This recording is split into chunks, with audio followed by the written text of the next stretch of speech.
So akak Audra dah ada dalam industri ni. Apa pesanan yang akak boleh katakan kepada Audra? Oh, Hai Mam. tak boleh nangis. Alah nangis. Good luck. I don't know. Alah, lupa pula.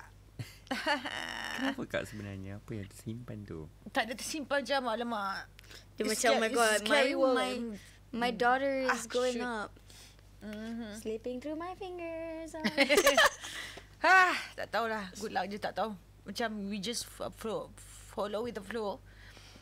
I always follow with the flow. Aku tak tahu macam sampai tahap ni. Maksudnya, aku ada lagi dalam industri. Perlukah aku nak buat macam ikut orang? Tak, dia kata tak payah ikut orang. Just be yourself. Perlukah aku nak cantik macam orang lain buat botox untuk tahan dalam industri? Dia boleh cakap buat. Maksudnya dah kan, ada orang racun banyak buat ni buat tu kan. Ramai sebab orang akan cakap benda yang sangat mean, sangat sakit hati kita banyak. Bila kita kerja dalam umur 30 lebih pun, kau relevan lagi ke? Kau ada lagi ke? Siapa nak kau? Orang akan tepek macam tu je macam, ya Allah, aku cakap. So benda tu kau akan rasa apa kau rasa jugalah. Kau tengah seronok ni, dia tengah seronok. I don't care. So you will rasa that. But bila you get through this, bila awak lepas ujian Allah bagi ni, awak kan jadi kuat. Cuma take care lah. Cuma itulah, kita pun, aku hari-hari semayang macam fikir, tak lama dah kita, this is your way. I dah tak ada. Kita pun nak mati kan. Yelah, I mean, we have to go. This is your generation. Build up for the next generation. Jaga juga apa yang kita ajar juga. Hormat orang tu jangan lupa.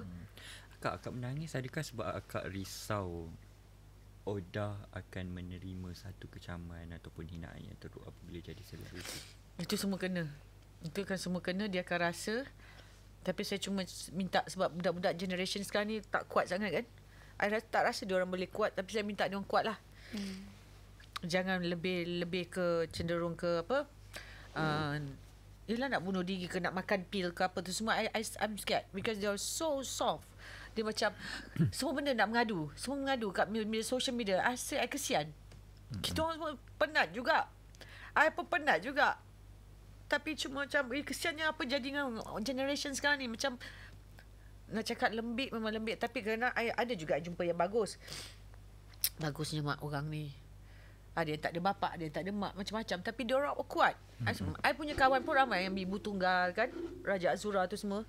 Dia orang sangat kuat. Tapi dia orang tak mengadu siapa-siapa. Itu yang saya suka macam tu, nak terapkan. So, masing-masing ada jalan masing-masing. Tapi akak yakin dia akan survive? Semua anak saya insyaAllah boleh survive kot dalam peperangan. Peperangan Tapi kalau tumbang pun tumbang lah dalam kata okey lah, puas hati punya kot. Faham. Bagi belajar. Banyak ni belajar. Banyak.